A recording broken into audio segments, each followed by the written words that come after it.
Right. Looking here, mic check 1 2, mic check 1 2. I think we're good. What's going on, beautiful people? BTC Backpacker here again with another video. You know, I was thinking about some stuff last night, this morning. You know, consuming that Bitcoin content, trying to educate myself, and I was talking with a good friend of mine. I think you guys might know him. Jerry from Jerry Loves Freedom. And it got me thinking. Today I want to talk about setting your target. What does setting your target mean? Setting your target means that you come up with a number. And this number is very specific towards whoever it is, the individual or individuals. See, we all have a lot of things going on in our life, and our circumstances are all different. Some people may have a mortgage, some people might not have a mortgage. Some people pay rent, maybe some people don't pay rent. Some people have car payments, some people don't have car payments, okay? So there's all these variables.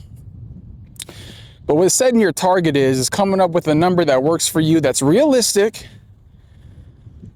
And the reason why it needs to be realistic is because consistency is key, right? In anything we do in life, being consistent at what we do. So number one, we're setting up a realistic goal, a number, our target. And number two is being consistent. Now, if someone told me that they would manually buy at 2 o'clock in the afternoon, Monday through Sunday, right? 7 days a week, I'd say, you're probably going to do it. You might be off 10, 15, 20, 30 minutes. Maybe you're off by an hour, or hell, you even forget because you're living your life. We need to automate this. What do you mean by automate? We need to automate this by allowing the technology we have to buy this for us. For example, I use Strike. Prior to Strike, I was trying to automate this process, and it was just very inconsistent, right? I'm always having to think about it, set timers and alarms, and it got kind of old. But with Strike, what I'm able to do, and I personally, buy 50 cents every hour on the hour.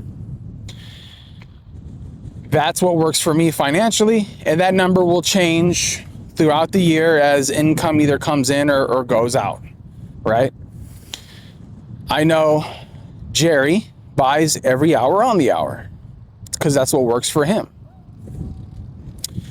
Now, with automating this process and whatever number works for you, we have taken out the anxiety, the stress, and just another overall task in our already busy lives to allow us to be in the market, not time the market, to be in the market and buy the highs and the lows. We're ebbing and flowing. Now, yes, I know that sometimes smash buying or accumulating massive sums at one time could definitely outperform dollar cost averaging. But we're not talking about that. We're talking about automating the process, setting our target, and allowing it to do the work for us. See, this is a psychology game. Bitcoin and psychology go hand in hand. Our lives, we live. There's psychology all around us. It's psychological warfare. We are taking the thought process of having to do this and allowing something else to do it for us. Now, the benefit of that is, number one, we're freeing our mind of the thought process of this. We're buying in our sleep, buying the highs and buying the lows. We're simplifying this. See, we don't need to make our life more difficult. Life is going to give us problems whether we like it or not. So control the controllable. And I apologize about the wind. It did decide to kick up, but you know, we roll with it. So with doing this, we are just simplifying our life. So there's no excuse on why you shouldn't be buying consistently. Now, I also want to get into, but I don't have enough. I only could put in this much. I have too many bills. It's fair, it's valid. We all have expenses. But have you gone the extra mile to eliminate the bloat in your life? Have you gone the extra mile to eliminate the Netflixes, the Amazons, buying that coffee every day? Right? What about that change in your couch? What about the change in your car? What about taking the change at the grocery store, putting it in your pocket and saving it up for the whole week and then putting that into Satoshis? Have you done that? Are you still holding on to that Spotify, that YouTube music, the Pandora, and whatever else you got going on?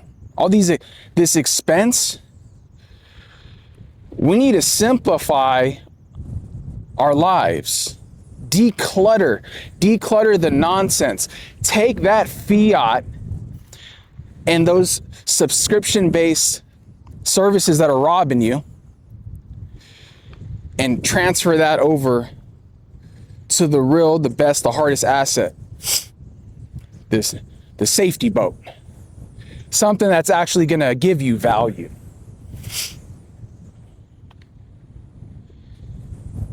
There's no excuses on why you shouldn't be automating your purchases.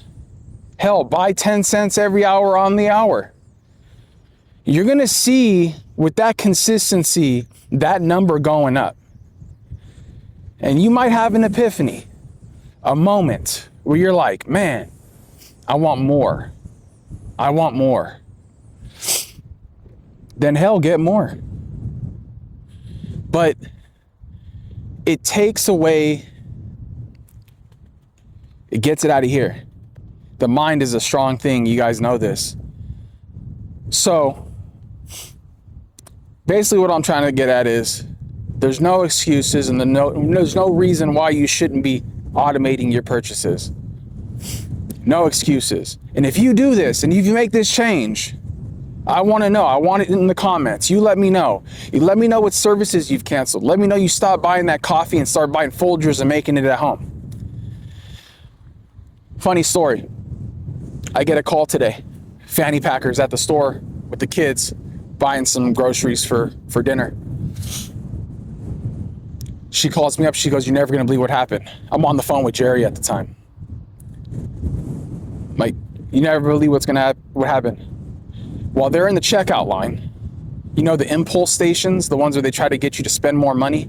Got sodas on the left, gum and stuff on the right. Flipper gets down on her knees, starts looking around. Fanny goes, "What are you doing?" She goes, "Mom, I'm looking for money. See if there's money down here." She found $50. She found $50. Crazy, right? But here, I'm gonna one up you. I'm gonna one up that. In the same grocery store, she goes to a couple aisles down or something like that. She found a $20 bill. If you are not looking under things at grocery stores, then you're not stacking hard enough.